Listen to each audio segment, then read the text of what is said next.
Cyberpunk 2077 and its DLC, Phantom Liberty, are nowadays regarded as an outstanding game and game expansion respectively. But that wasn't always the case. Back when Cyberpunk 2077 launched in 2020, the game was by many accounts unplayable, mainly due to the bugs and clunky game systems.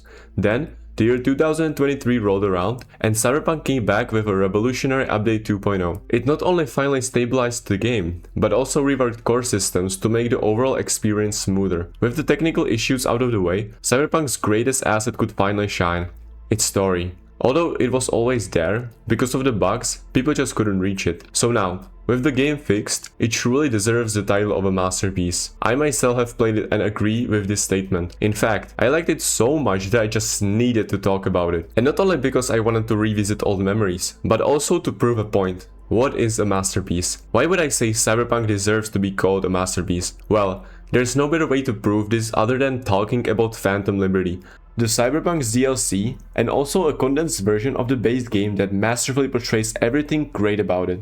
So, without further ado, let's get right into it. Phantom Liberty kicks off right after meeting with the Voodoo Boys. V is contacted by a character named Songbird and is tasked with saving the president of NUSA. Yes, you heard me right. The DLC makes it immediately clear that this time, it's no longer just a fight for our survival. Now, the possible future of an entire nation rests on our shoulders. Accepting this mission is a big ask from someone we've met just a couple of minutes ago, and already screams all kinds of red flags. But as Songbird shows off her netrunning skills by temporarily shutting down Johnny, the identity construct stuck in your brain, slowly killing you, the offer becomes impossible to refuse. Everyone you have met so far has told you there is no hope left for you. So if there is anyone who can actually do something, it's gotta be her. So, what exactly is our mission? Songbird explains that she and President Rosalind Myers are currently on board a suborbital spaceship that has been hacked and is going to crash in the middle of Dogtown, a ruined Night City district controlled by the military leader Kurt Hansen. Songbird leads you into Dogtown through a hidden passage inside a stadium. During this time, you get to chat with her and start to pick up on who she really is. After some time, you reach the stadium black market. This is the first taste of Dogtown you get, and you soon realize this place is nothing like the rest of Night City. While each Night City district has its own aesthetic and is clearly recognizable, Dogtown takes this to another level. Sketchy people, Vargas soldiers around every corner, buildings are mostly broken and abandoned, the streets are narrow and unorganized, you see violence and poverty everywhere. There is even a propaganda airship in the sky constantly brainwashing all its citizens. Night City in itself is already a terrible place to live in for the common man, but Dogtown is a step above the rest, something we discuss with Songbird along the way.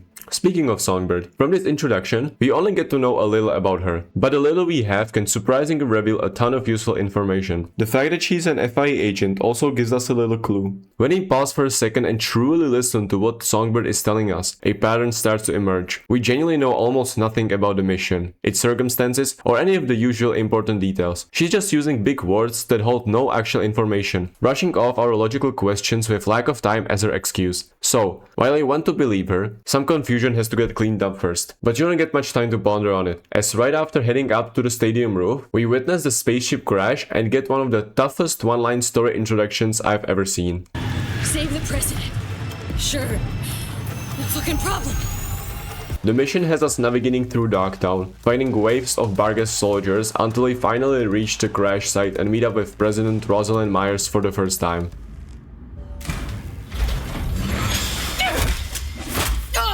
Sake! Let go! If I do, you'll calm down? It depends who you are. Name's B. Here to help you. But Songbird is nowhere to be found. Luckily, we can still communicate through comms, so she tells us the location of a safe house where we will regroup. On the way there, we pass through a museum of unfinished Dogtown projects. Songbird encourages V to ask Myers about them. This conversation reveals two important things. Myers and Hansen have some history together, as he was previously high-ranking colonel of the Militech forces and was responsible for seizing control of a vital beachhead in Pacifica that would allow the rest of Militech army to attack Night City during the Unification War in 2000 2069 to 2070. Hansen succeeded in his mission, but because Arasaka holds a large amount of influence in Night City, similar operations conducted here could spark a devastating corporate war. So Myers was forced to pull out and Hansen was left to fend for himself. This led to the establishment of Dogtown and abandonment of the projects we see here. The second important thing we can take away are Songbird's comments about what Myers has to say. Just listen to this. Wars don't happen out of the blue. This? No exception. Orders were issued. There's the Rosalind Myers I know. Never a shadow of accountability. We can clearly see that Songbird must feel some kind of distaste for Myers, or maybe even hate her. Phantom Liberty very cleverly sprinkles in small bits and pieces like this to make her constantly question everything. Later on the way, we get trapped and surrounded by Vargas soldiers in a Militech storage room. To help us survive, at the last second, Songbird takes control of the Chimera, a giant Militech spider tank. But something goes wrong and she loses control, as if she was somehow corrupted. This leads to an amazing boss fight with the Chimera.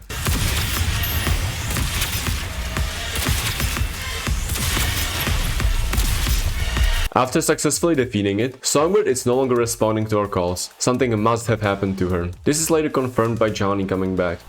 Great to see you again, Johnny. Either way, upon reaching the hideout, Songbird is not there yet. So we chat with Myers and after some time, two strangers accidentally wander to the same hideout as us. Myers' first instinct is to kill them right away, but V has an option to save them through dialogue and make two new tombs. This is a great time to pause and talk about Myers for a bit. If we are diligent and read the in-game database entry, we can learn that she's not just the president of NUSA, but also the previous CEO of a giant corporation Militech, which, in Night City, is only rivaled by Arasaka in terms of power and influence. It is also important to mention that if the base game has taught us anything about corpos, it is to take everything they say with a massive grain of salt. That being said, Myers feels very manipulative right from the start. From her tone of voice, how she treats V, to how she treats people all around her practically screams trustworthy. Like when we help her remove the tracker, it is set up as an intimate moment the two characters share. Or the two new tombs we made like I mentioned before. She promised them literally anything they asked for. The funny thing is, later in the story, they are no longer there. She has the power to make people disappear like that, because they just knew too much. So, although it depends on person's view, to me, this is a person I can't trust. By morning, Songbird had still not made it to the hideout, so, as a backup plan, we are tasked with activating a sleeper agent named Solomon Reed. To do this, V is registered as an NUSA agent and has the option to take oath to Johnny's disgust. Taking it will result in an interesting conversation with him.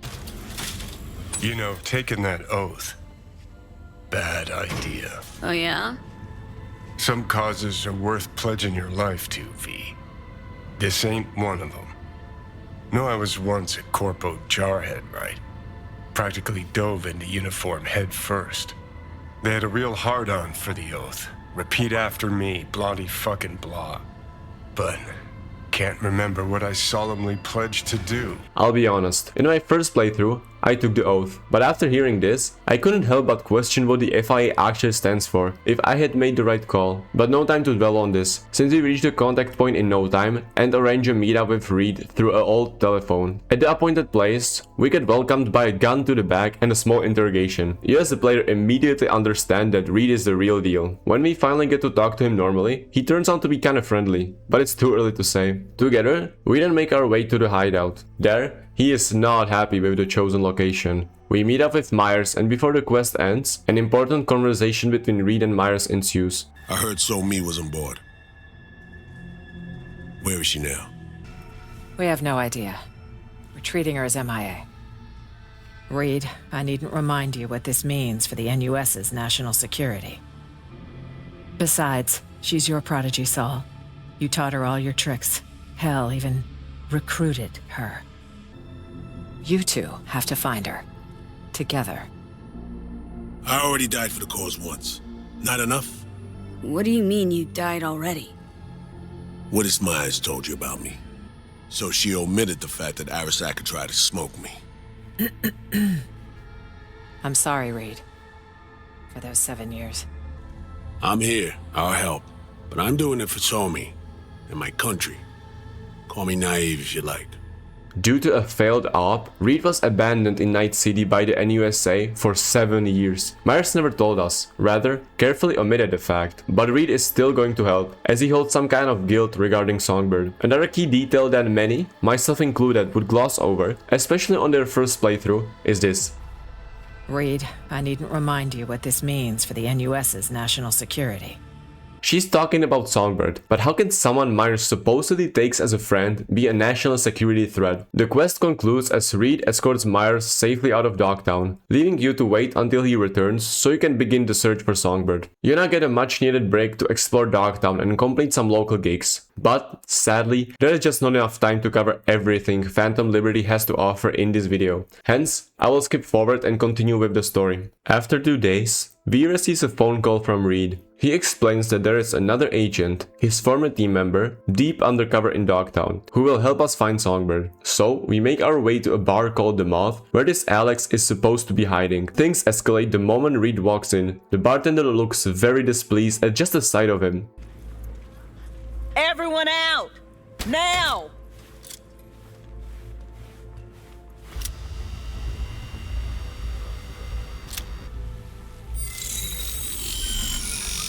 Holy. Saul ain't getting it. Maybe you will. While trying to lower the tension, we learn that she was part of that failed op mentioned earlier, and because of Reed, also left behind in Dogtown for 7 years. This information was again purposefully omitted by Reed, something that has become quite the common occurrence with other characters too. Alex justifiably crashes out on Reed and leaves. It takes a heart-to-heart conversation with V to convince her Reed still actually cares about her. During this conversation, she tells us about that failed op, which has, at this point, been mentioned quite a few times in the story. Ah, so you don't know. Know what? Story of a clusterfuck op. One that led to Reed disappearing and me being holed up here for 7 years. Here's the list of operatives. Reed, Songbird, and me. Haven't heard this, have you?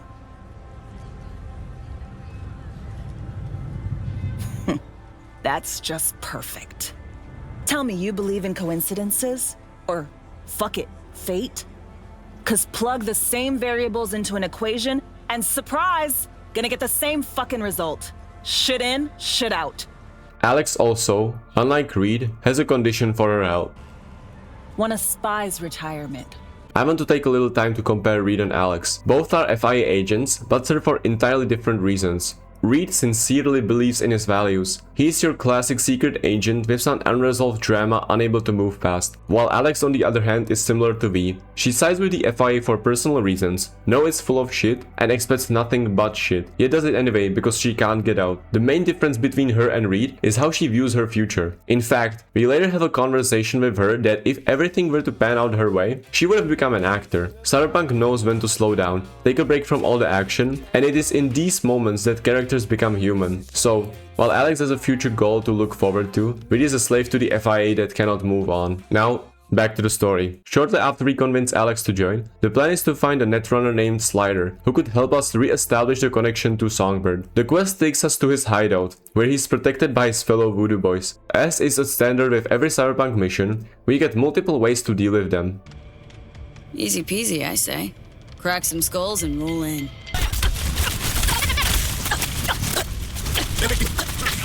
Upon reaching Slider, we forcefully make him re-establish the connection with Songbird. You out of your mind coming to me with this shit? What'd you see? The black wall.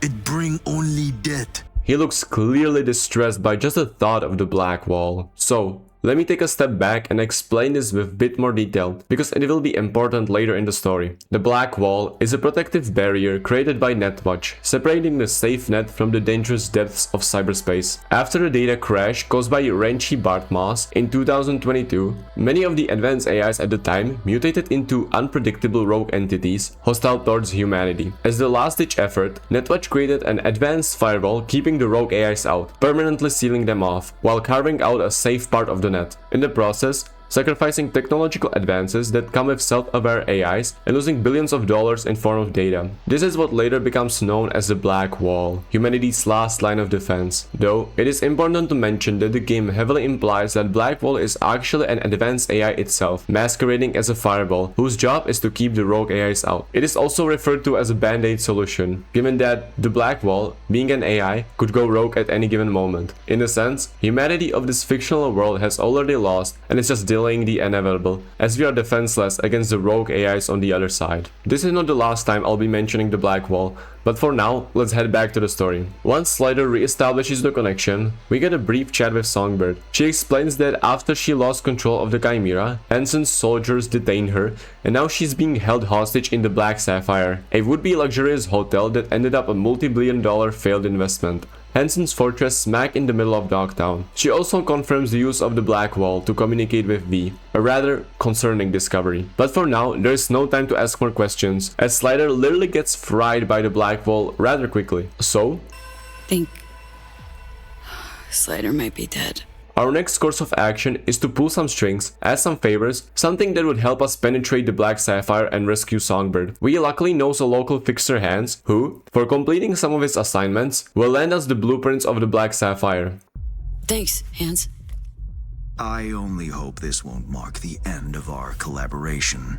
Right after obtaining the Black Sapphire blueprints, we rendezvous at the mouth with Reed and share a personal conversation. It begins with us having another one of our seizures. Seeing that, Reed then opens up about the attempts on his life previously mentioned all the way back in his first conversation with Myers. He explains that he was sold out by his people, from the FIA, a peace offering at the end of the war 7 years ago. I should be saying they tried to kill me, but sometimes it feels like they actually succeeded. Later, he continues on about the end of the war, helping other agents escape their demise, which, in the end, led to his own downfall. Then he follows up with this quote. It was bold. It was stupid. A mix of both. Maybe I just didn't know how to walk away, let it rest. Or maybe I don't know how to lose. At this moment, Reed's character clicked for me. He's not just your typical spy dedicated to his country. He's emotional, layered, constantly in conflict with his own beliefs and orders. That's what makes him a great character. The conversation then gets interrupted by Alex, and we head over to the planning phase. While V obtained the Black Sapphire plans from Mr. Hans, Reed searched into Songbird's mission files and found that Each and every one. The Black Wall. All authorizations, mission orders, personally signed by one person. Rosalind Myers. now, it's pretty clear why Myers needs Songbird back, as poking the Black Wall is strictly forbidden by the international laws. Alex, on the other hand, found out that Hansen is holding a party in the Black Sapphire for Night City elites, the perfect opportunity for us to infiltrate. This is by far my favorite mission in all of Cyberpunk. The espionage themes of Phantom Liberty are taken to another level here. The mission begins with us swimming through radiated flooded tunnels filled with mines. Then, we help Reed break in and subsequently guide him through hordes of Barghest soldiers using a technological sniper through a holographic waterfall. Calm and quiet. I love this part of the mission, as it's so unique compared to the rest of the game, because usually, you are the one getting your hands dirty.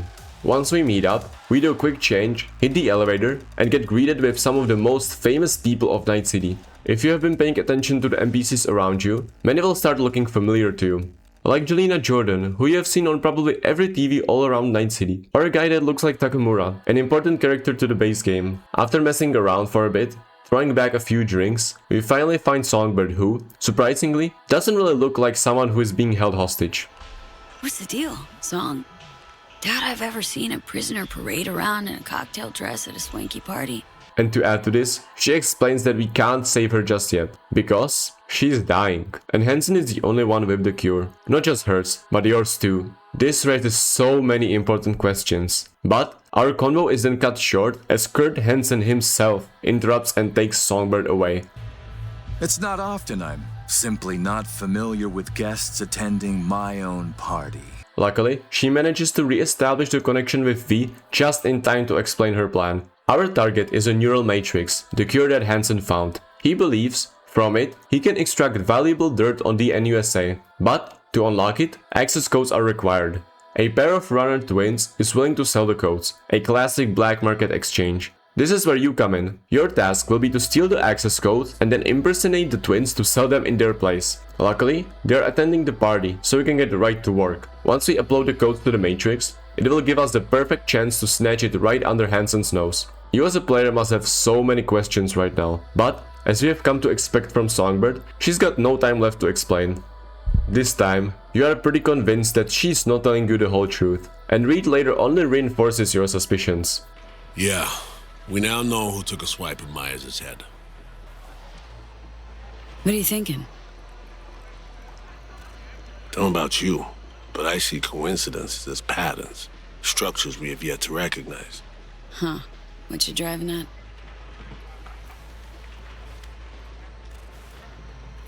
SF-1 crashes. Not anywhere, but over specific turf. Controlled by someone who found some obscure forgotten tech in a secret bunker. Right. Crash was an inside job. We suspected that from the get-go. Now we know it was. And we know it was Songbird. She was behind it. It's never that simple, V.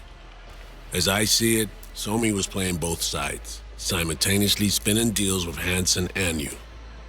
After discussing what you have just learned, you decide to firstly get her out before seeing what direction to take. The next part of the mission has us gambling with the Netrunner twins Hansen has hired to extract information and build a behavior imprint to later impersonate them. This entire sequence gave me a surreal feeling of being an actual spy. Placing bets at the roulette table, gradually drawing out information out of the twins, all while coordinating with Alex through an earpiece and maintaining social appearances, all make this moment a microcosm of what makes Phantom Liberty so great.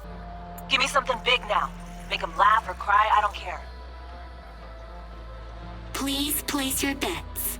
Like the tingle of risk? Oh, ma vieille, t'as pas d'idée. Thinking we can add a little spice to our game. I'm listening. My, I too am curious. How about we go all in? Bet everything we won tonight.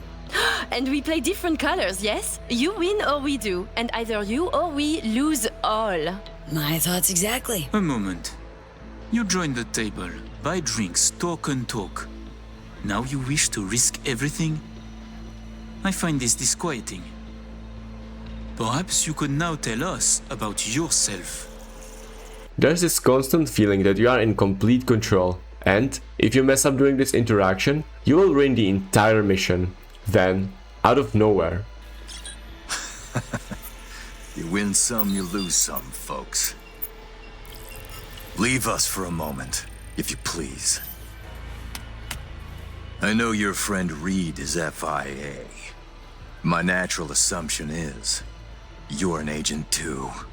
You have been made. But, instead of being killed then and there, Hansen lets you go unharmed, which probably makes it even scarier. The message is, if you don't leave me alone, I will expose all Myers' secrets about using Songbird to poke at the Blackwall. A serious threat indeed, but for now, we have to let that slide since we got what we came for. After successfully obtaining the behavior imprints, we have to do one more thing before we can move on to the most earth-shattering mission in the entire expansion, Firestarter. From this part of the story, I would like to focus on two important conversations you share with Reed and Songbird.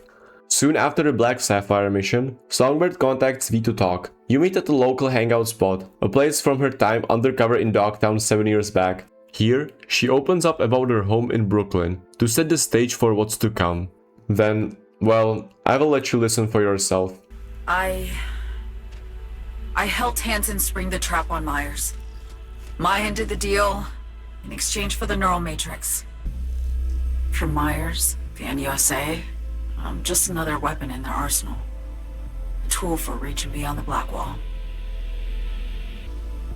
Been wanting to ask, actually. What happens, exactly, when you reach past the Blackwall?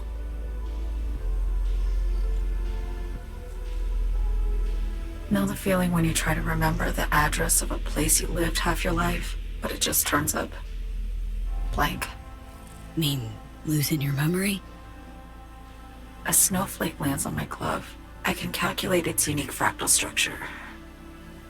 But what did my mom's voice sound like?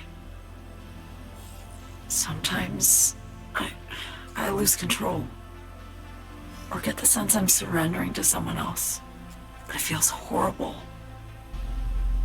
Don't trust Reed? Guy wants to save your life. He saved me once already. Word of a botched hit on Militech crossed his desk, so he knocked on a 19-year-old girl's door with an offer she couldn't refuse. Join and serve, or become a Netwatch trophy. Get the feeling this is the first time you've been honest with me. Yeah. With you and myself. I need to get away. From Kurt, then USA, Reed. From everything. Okay. Say I believe you. What's the next step? We go through with the mission. Grab the neural matrix.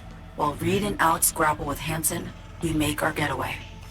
This is when I finally understood Songbird's character. Like her name implies, she has been trapped by Myers and the FIA for so long, she would practically forgo all logic just to get a taste of her so desired freedom. And with every single reach behind the black wall, she's pushed further away from her past self, desperately trying to hang on to something, or rather, someone she doesn't even recognize anymore. This reminds you of someone?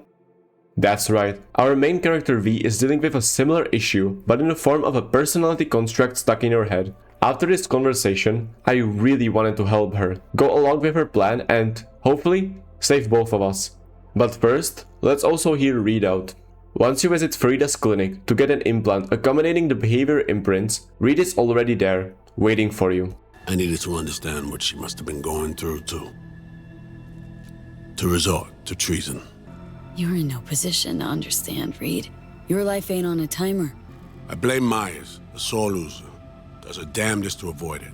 Songbird, the Blackwall, dirty tricks meant to give her a competitive edge. There's a prison cell prepped and waiting for her already. Somi knows that full well.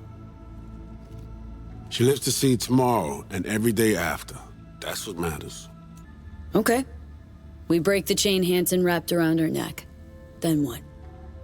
We stow away somewhere safe, ask some questions, establish some common ground. Once I get the answers I'm looking for, I'll personally help her disappear. From everyone, everywhere, including Myers.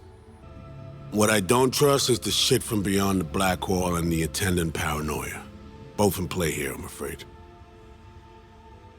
She has another plan in mind. I'm damn sure of it. Read you loud and clear. So what's it all mean next? Icebreaker. Silver bullet against any fortified netrunner. Farida will feed it into your system during surgery. Use that, and Somi will drop unconscious within a minute. Fire it up when you're both jacked into the mainframe. At that moment, Somi's door will be wide open. It's time I was on my way. I leave you in Farida's able hands. What Reed says, I would usually find hard to believe. We are shown time and time again how he would never betray his ideals, and yet, this time, it genuinely feels different. I trust what he says, partly due to something we can clearly piece together by this point. He feels responsible for bringing Songbird into the agency, like it's his fault things turned out this way. If you recall something Reed said earlier in the story, maybe I just didn't know how to walk away, let it rest. This quote encompasses Reed's entire character perfectly. So, after hearing them both out, Reed or Songbird? What would you do in my shoes, Johnny? I am in your shoes, dumbass. With the implant now installed, and the behavior imprints of the Netrunner twins ready, all that's left is to hijack their car and guide it into an ambush. We hide in the trunk and wait for their arrival. Once they come back and start driving towards the stadium, Reed signals us to take control of the car, but V has an option to wait and eavesdrop for a bit. As you continue to ignore Reed and listen to their conversation, you realize that their situation might not be as different from the one V is in. Behind their messy demeanor hide two extremely gifted individuals who, much like V, were cornered by circumstances and pushed into a life of crime. This reoriented my perspective on not just the twins, but the mission as a whole. I was completely ready to let them go when we arrived, but then... On est coupé! Des merdes! Quoi? Putain, qu'est-ce qui se passe?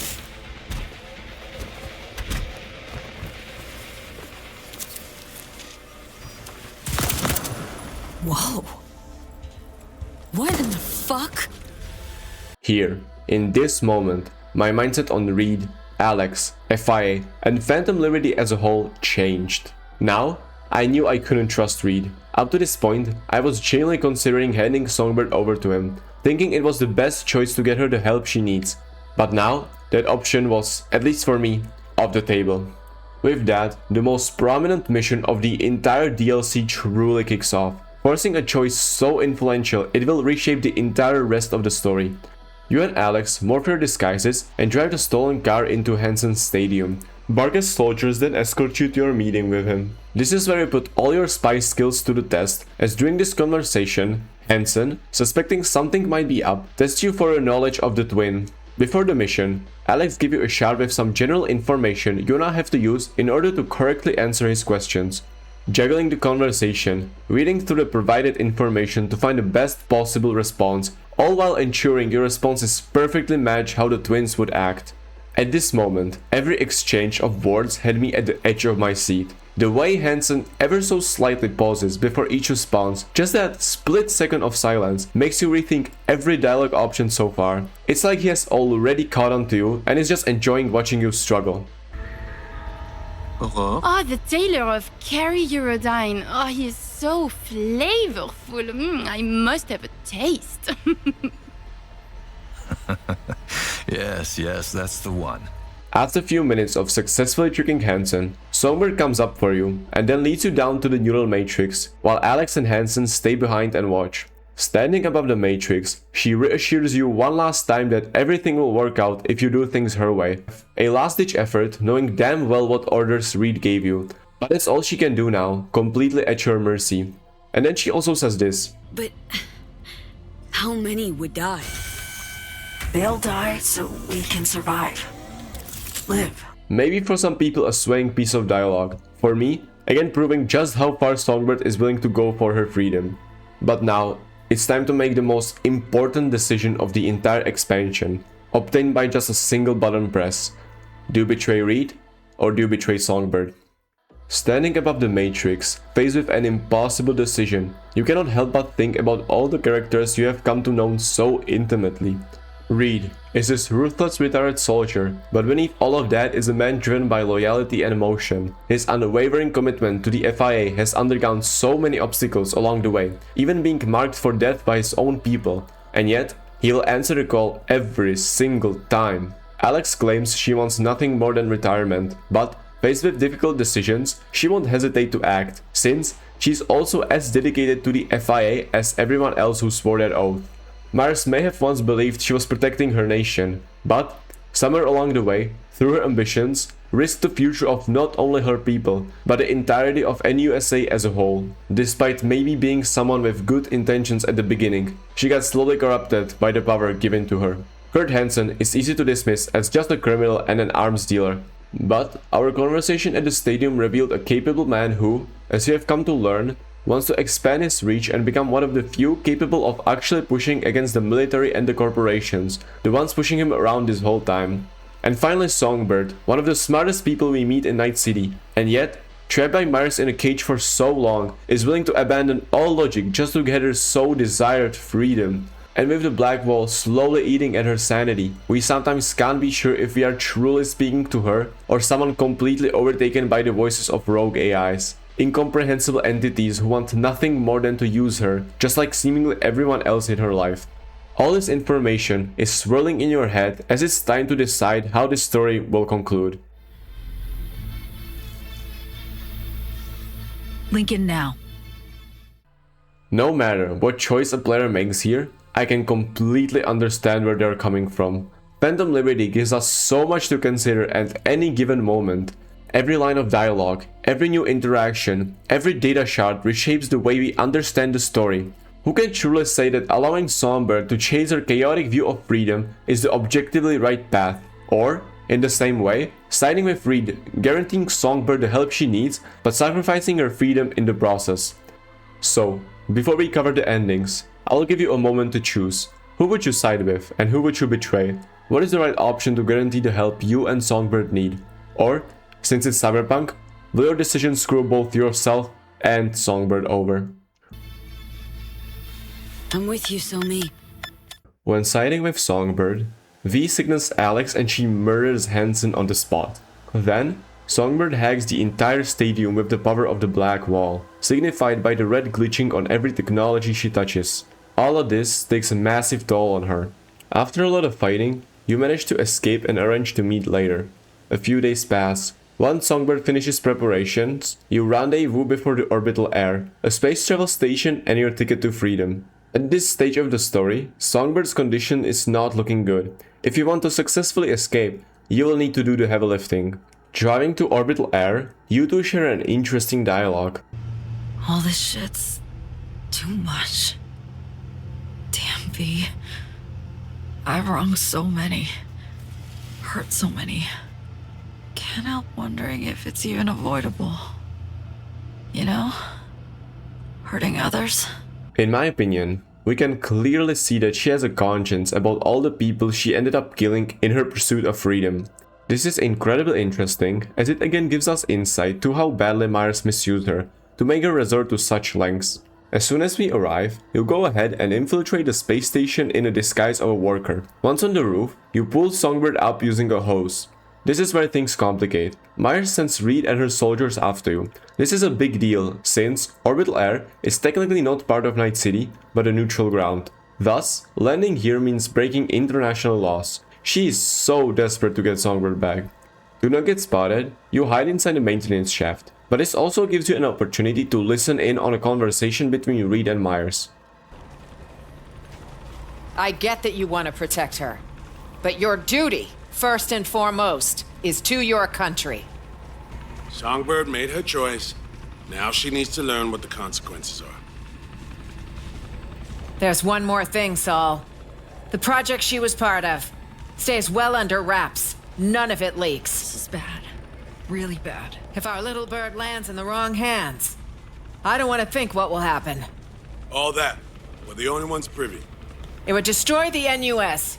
It's not a risk I'm willing to take. Just so you know, this isn't any easier for me, Reed. I liked the girl, trusted her. But with some choices, there's no way back. Choices? Yours or hers? Say again? You heard me. But no matter. I know what I have to do and I'll do it. In this scene, Reed has a huge inner fight. It's his values, or the person he failed and deeply cares about. Sadly, despite what Myers says, Reed is still a slave, scared of what the FIA would do to him if he refused. It pains me to see this, but the choice was made. Now, you and Songbird just need to reach the launch pad. To do so, you are forced to navigate through hordes of NUSA soldiers, netrunners, and helicopters. You give it your damn best, yet it's still not enough. We're fucked, you know?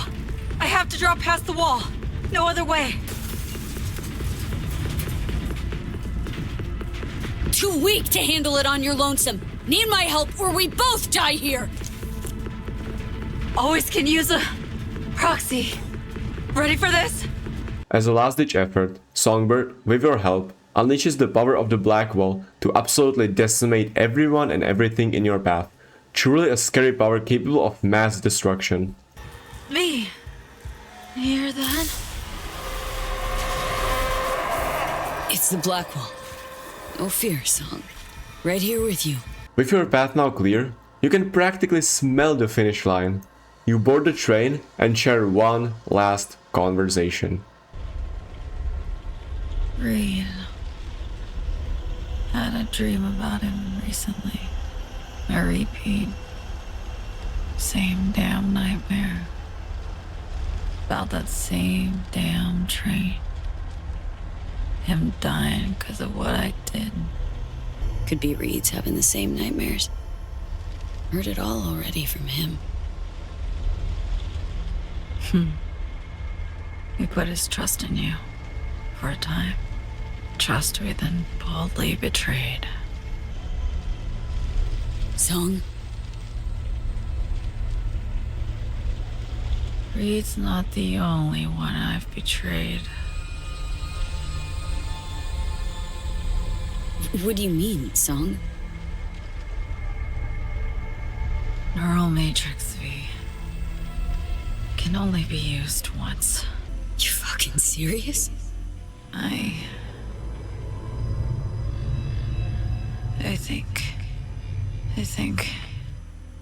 I'm gonna die soon. The regret wasn't honest with you. I'm sorry. What a plot twist. An expected reaction might be anger, hatred, despair, but I didn't feel any of those emotions because I realized something. This is not my story, and it never was. Can I even be mad at her? Given V's situation is so similar, you are truly the only person who could understand her. Bert took everyone for a ride. Myers, Hansen, Reed, you. Woman's obsessed, determined to a fault. That earns my respect. Fuck all that. Thing is, you and me are back at square one. Still have that problem. Finding some way to save ourselves. V now has an option to betray Songbird back and give her up to the FIA to save their own life. Your life for hers. But I didn't do it. And I think you shouldn't either. Why? Because it's the right thing to do. You yourself should understand how much you had to sacrifice just to get here. After killing hundreds to get to this point, it wouldn't make sense to just throw it away at the last second. Could have told me the truth. Would have helped you anyway. Hey, Song, almost there. Clearly need some help. Nearly there.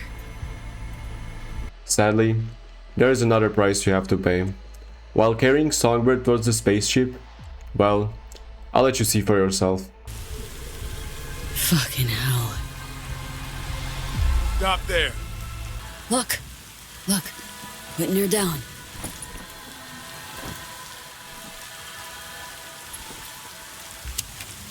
Slow now.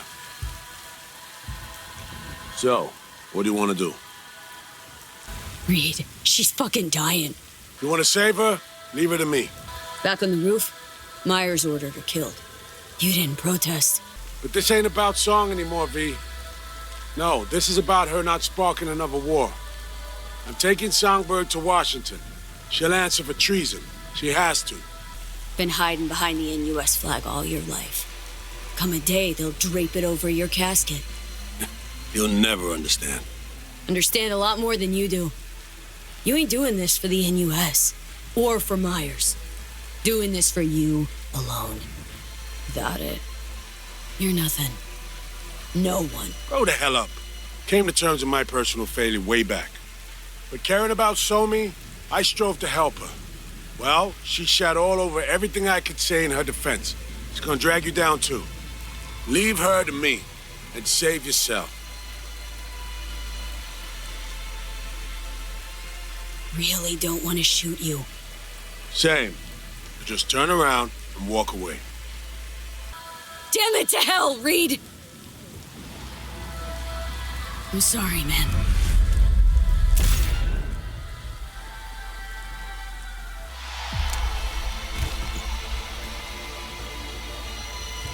Too damn late.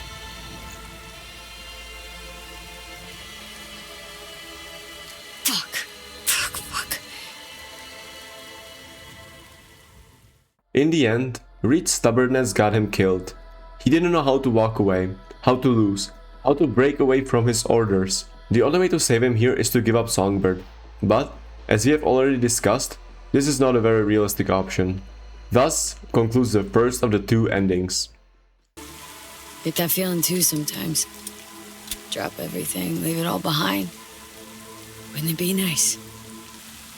Space is pure freedom, Somi.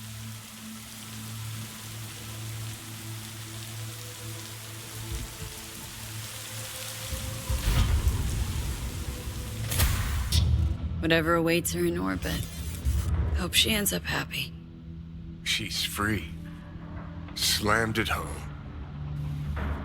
She has just a bit of what I lacked entirely. Fucking luck.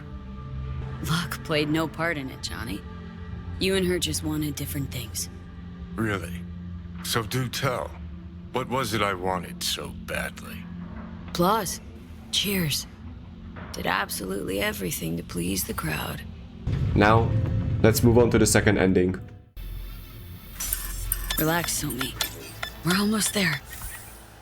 During Firestarter, when siding with Reed, things play out a little differently.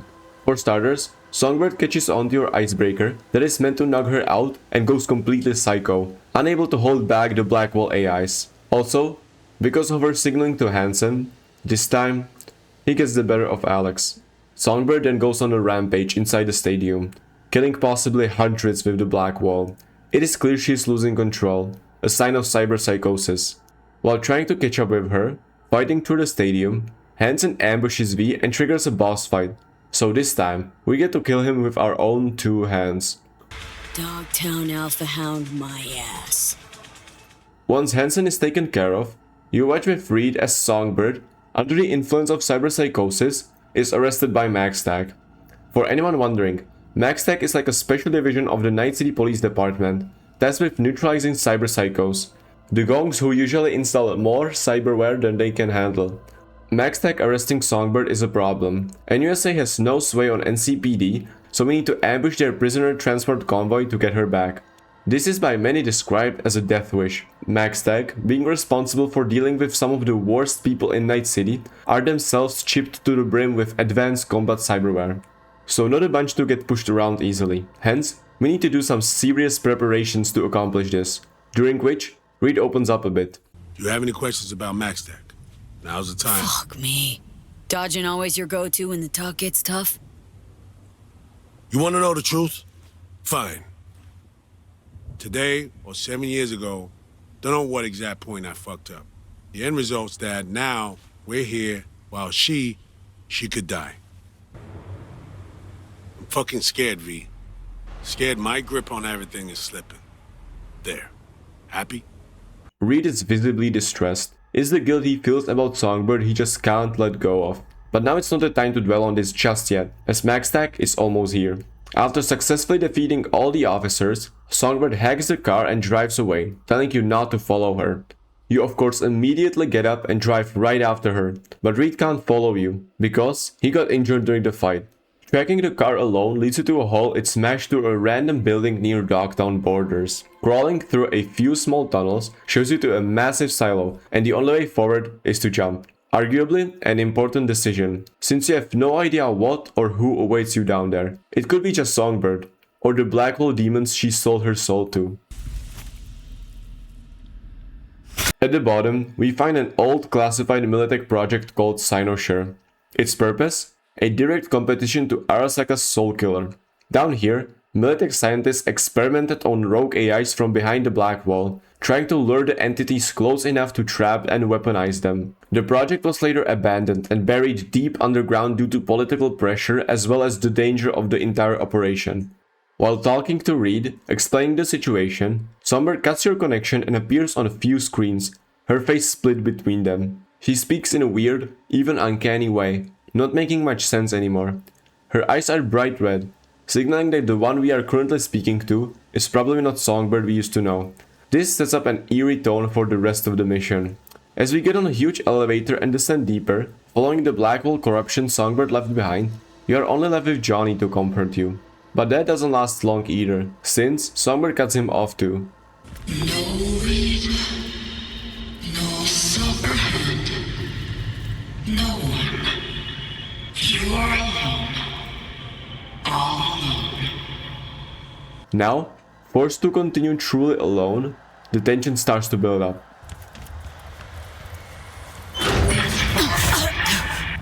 I don't want to hurt you, V.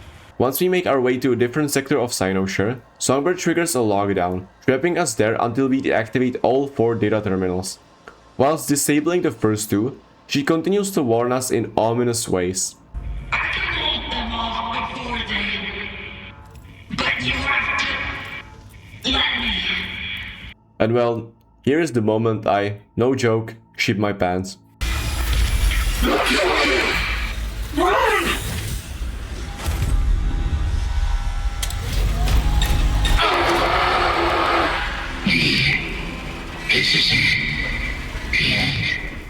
This right here is the beginning of a 20+ minute long hide and evade sequence with a Militech prototype robot called Cerberus, controlled by the Blackwall AIs trapped here inside Cynosure. When I played this part of the story for the first time, I was genuinely terrified, and honestly, even after multiple playthroughs, I still absolutely am.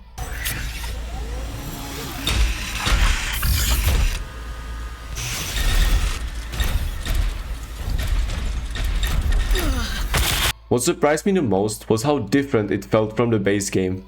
Cyberpunk has this unwritten rule that any problem the game throws at you, brute force is always an option. While not always the best one, it certainly eases your mind in many situations. Phantom Liberty not only breaks that rule, but also executes on it so well. That's what makes it one of the most memorable parts of the DLC for many people, me included. Throughout the hide sequence, we occasionally witnesses fragments of Songbird's memories. Oath? Credentials? Coin? What have you gotten me into? Nothing you'll regret. Besides, I'll be right beside you. Always. I promise.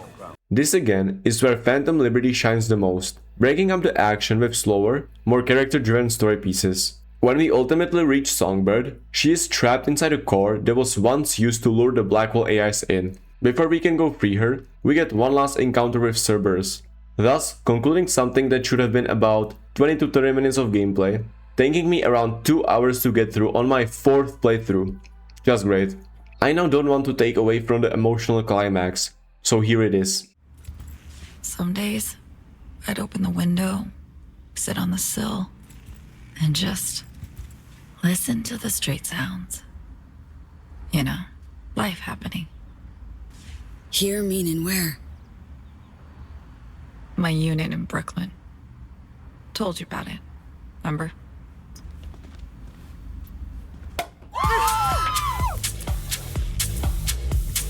What? Guys, this... How'd you know?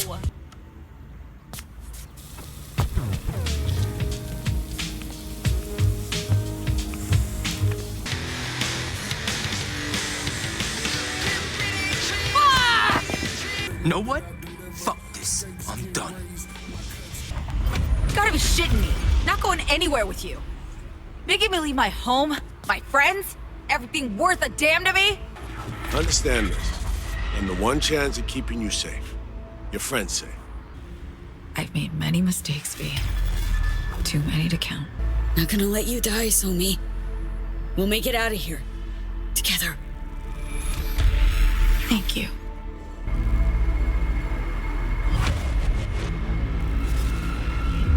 What's happening? The Black Wall. We have just seconds. What? Somi, where? The core. Look for me there and help me. One last time. This scene is so beautiful. In span of just 5 minutes, we get to see Songbird's life before the FIA, her past in Brooklyn she remembers so fondly. Using short cutscenes, we live through these moments together. Then, watch the room slowly corrupt by the Black Wall, a striking physical embodiment of her memory loss. It's not just stunning visuals, the seamless flow and the sheer emotional weight create a level of immersion capable of rivaling any great movie. But now, let's go save Songbird. One last time. V. It's good you're here. I'm fading, V. Help me out. Somi, I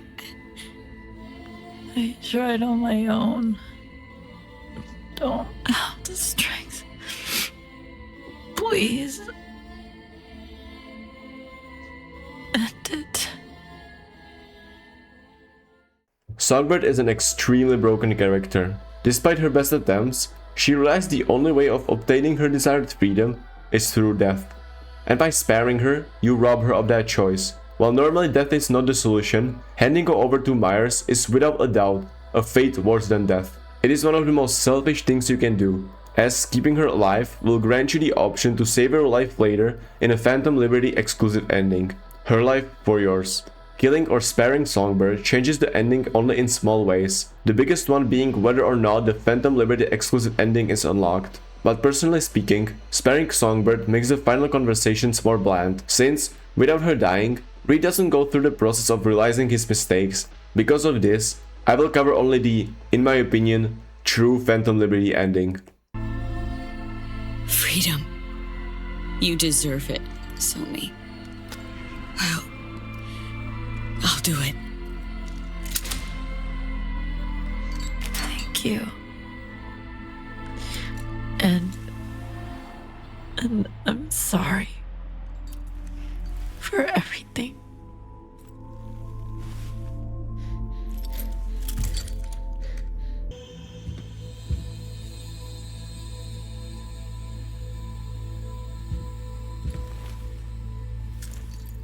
Show me.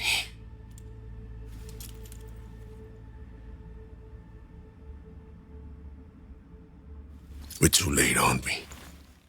Driving Songbird to the FIA, Reed still blames himself for letting the story play out this way, not realizing it wasn't his decision to make. He struggles to understand how Songbird felt in that moment, felt this whole time, from the day he recruited her. As you place Songbird's lifeless body on a litter, Myers arrives with her parting words.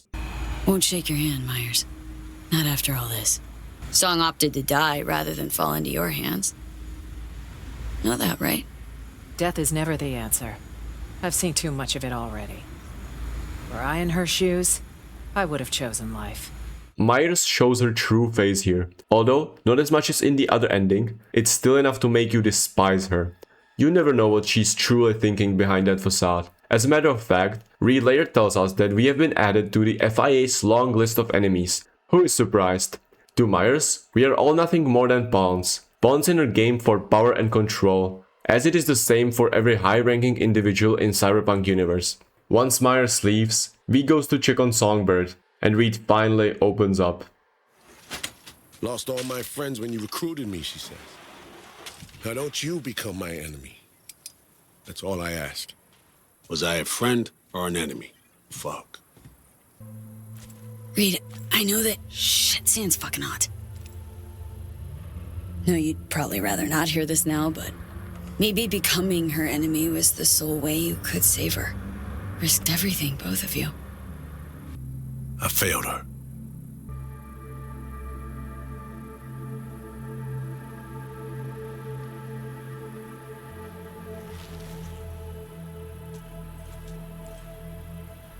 I think it's high time you headed back to Night City.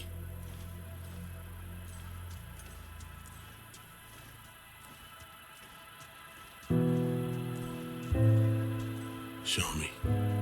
For what it's worth. I hope you're at peace. And the credits roll. I'm not exaggerating when I say watching this unfold gave me chills. But before I say more, Reed contacts V after some time, asking you to meet. The same place where this all began. So what's this about? You were right. Gotta be here. I wanted to tell you in person. You were right, V. Need you to be more specific. What exactly was I right about? V, I almost lost everything because of you. Oh, fuck, Reed. Don't talk. Just listen. I lost partners, friends, the trust of my superiors. Everything I believed in, built my life on, gone in seconds. All because I believed you'd help me save Somi. Remember what Reed told us all the way back in that bunker? I don't know how to lose. This is Reed letting go. Well, not entirely. He will probably go back to NUSA as per his orders, but change doesn't happen instantly. It's gradual. This is the first time we see him give up, except that not everything has to take place on his own terms. Right here, Reed became my absolute favorite character of Phantom Liberty, and maybe even the game as a whole. He is defined by his loyalty and principles, but underneath all of that, he is deeply emotional and layered.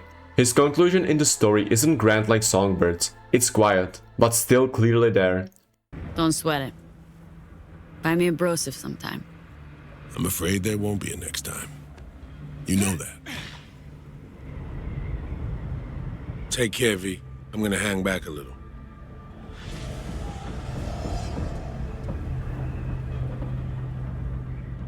And so, with that, let us conclude. So, where does this leave us? Back at square one? Well, in a way, yes. If you didn't betray or spare Songbird, V is now forced to start from the beginning and figure out a different approach to their predicament. But it's not exactly the same as last time. Something has fundamentally changed. Not in the story, in you. From the very first second you meet Songbird, the game is subtly showing you a reflection. Strip away all the espionage thriller, the incredible soundtrack, the breathtaking set pieces, and what you are left with is a look into your own future. You meet a person dealing with the exact same problem as you. Both of you are capable people, and yet cornered by circumstances outside of your control. The only difference is that Songbird is ahead of V, and her last hope was the plan you were a part of. This is why CD Projekt Red's decision to place Phantom Liberty not at the beginning or the end of the main story, like the common trend is, but smack down in the middle of it, was one of the most brilliant choices they could have made. Because now, you get to see a story similar to yours play out right in front of you before it even concludes. It asks you important questions without forcing you to answer, rather prepares you for what's to come. With that, I also want to talk about something I've been alluding to for some time now. The Phantom Liberty exclusive ending, Face in the Crowd. If you either give up Songbird to Reed at the end of the Killing Moon, or spare her inside Cynosure, a new option will open up when sitting on the roof above Misty's shop and choosing your ending. This ending is nothing like the other ones. No final challenge, no fighting through Arasaka Tower to reach Mikoshi, just an operation performed by NUSA surgeons using the neural matrix, and around 3 months of recovery. We get picked up by FIA workers and bid goodbye to not just Night City, but also Johnny, who is not happy about us choosing this option, since, in this ending, he will get completely wiped rather than uploaded to the net. What's surprising is that Johnny is not fighting back. He just tells V how he feels and wishes them good luck. Then, you fall into anesthesia. Think this is it, kiddo? Yes. So... Not gonna lie, I felt really bad for Johnny here. After waking up, Reed is here to tell you some bad news. You have been unconscious for almost 2 years, and what's even worse is that you can't use your cyberware anymore for the rest of your life. So, this previous life as a merc is now over. But hey, at least you're alive, right? Since 2 years have passed, all your previous friends have now either moved on or are gone for good. And the ones that still remain have changed into people you can't even recognize. In short, you lost everything and became a nobody. A face in the crowd. The funny thing is, this is the only ending where V has managed to find a cure and will potentially live a long life. Strangely, what should be the best ending for V, I personally view as one of the worst ones. Sure, you survive, but at what cost? From how I've experienced the story, I look at it this way. Still, I can completely understand the other perspective. Everyone views it differently, and that perfectly brings me back to the beginning of the video. What is a masterpiece? This word gets thrown around so casually these days, it has lost almost all meaning to me. I see someone calling the new anime episode a masterpiece practically every single day. But just because something is technically impressive, or emotionally powerful, or narratively ambitious, though Phantom Liberty is absolutely all of those things, doesn't automatically make it worthy of a title masterpiece. A true masterpiece is a story that makes you think, reconsider, or even change as a person. A story that means something different to everyone who experiences it, and yet, none of those interpretations are wrong. It's a story that requires you to bring yourself into it, your own values, your own experiences, your own view of the world, what's right and what's worth protecting. Two people can play Phantom Liberty and walk away with entirely different conclusions. One sides with Reed, believing in accountability and consequences. Another sides with Songbird, believing in taking matters into their own hands and freedom. Or maybe they both choose to side with Reed, but one spares Songbird and the other honors her wish. Because Phantom Liberty and Cyberpunk as a whole are an interactive medium, those differences in perspective directly manifest as decisions in the story, and not just the most important ones. A simple conversation option or an approach to a mission paint the broader picture. Every little detail exposes a part of yourself, of who you are. Thus, the more you give to Phantom Liberty, the more will Phantom Liberty give back to you. That's what I would call a masterpiece.